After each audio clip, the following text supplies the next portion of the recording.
dunia kita ini kan bisa dibilang fatherless, Kak. Nah, kayak banyak orang kayak aku dulu, pikir aku mandiri, ternyata itu kan dibangun dari banyak hal di dalam hidup aku. Nah, itu Chris sendiri memandangnya gimana?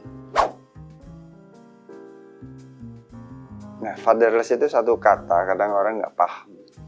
Dia pikir nggak punya bapak. Ada bapaknya, ada ayahnya.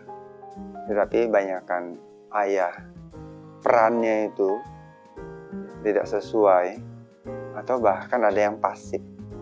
Sehingga anak-anak yang ada di rumah itu, yang sewajarnya, yang Tuhan berikan kepada kita sebagai orang tua, itu mendapatkan kesempatan untuk mengenal Tuhan.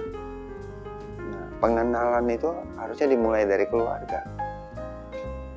Nah, pengenalan itu termasuk apa? Termasuk kasih sayang. Kasih sayang embrace di dalam keluarga itu, penerimaan dalam keluarga, itu pertama-tama harus ada.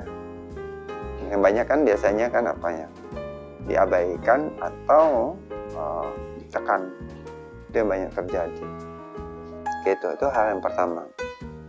Tetapi efek dari fatherless ini kan adalah orang-orang itu biasanya menyimpan, memendam, menyendiri, atau ekspresif. Gitu. Ada yang menjadi begitu stabil, jadi orang introvert. Ada yang begitu luar biasa, ekstrovert, ingin menunjukkan banyak hal. Ada juga yang menjadi ekstrim, yang sebenarnya tadi masih kelihatan yang menunjukkan itu prestasi dan baik. Ada yang menjadi sangat pembuktian diri dan sombong. Nah, itu semua adalah hal-hal yang terjadi secara umum. Seandainya keluarga itu ada di dalam satu pola yang benar, ini bukan hanya sekedar pola asuh ya, tapi pola kehidupan pengenalan akan Tuhan, ya, Bapa yang di surga, pengenalan akan kehidupan Kristus, dan mengenal pekerjaan Tuhan, kuasanya. Wah, itu komplit, luar biasa. Masalahnya kan banyak keluarga tidak mengenal. Nah, sekarang apa yang terjadi? Banyak hal yang terjadi ekstrim. Ya, kecemasan, yang orang sebut anxiety, itu ada. Kenapa? Karena pola keluarganya. Misalnya mamanya cemasan, terus takut, terus. Itu bukan hanya menurun, itu diwariskan. Kekhawatiran yang berlarut-larut. Ini banyak hal ya. Termasuk juga ada yang orang sebut panic attack. Itu nggak tiba-tiba. Ya. Nah, kita di dalam komunitas, kita ini banyak menolong dalam hal-hal seperti ini. Tapi dimulai dengan satu pengertian. Kalau kita tidak mendasar, tidak mengerti apa yang menyebabkan, dan membuang penyebabnya, dan kemudian mengembalikan mereka kepada identitas yang benar, baru kemudian mereka diperbaharui pikirannya. Jadi ini ada 3 hal. Pertama, itu harus diangkat dulu, dibuang. Kemudian diberikan identitas sebagai anak Allah, ya kan, penerimaan yang sempurna. Kemudian apa lagi? Baru diberikan namanya kebenaran firman, pembaharuan pikiran.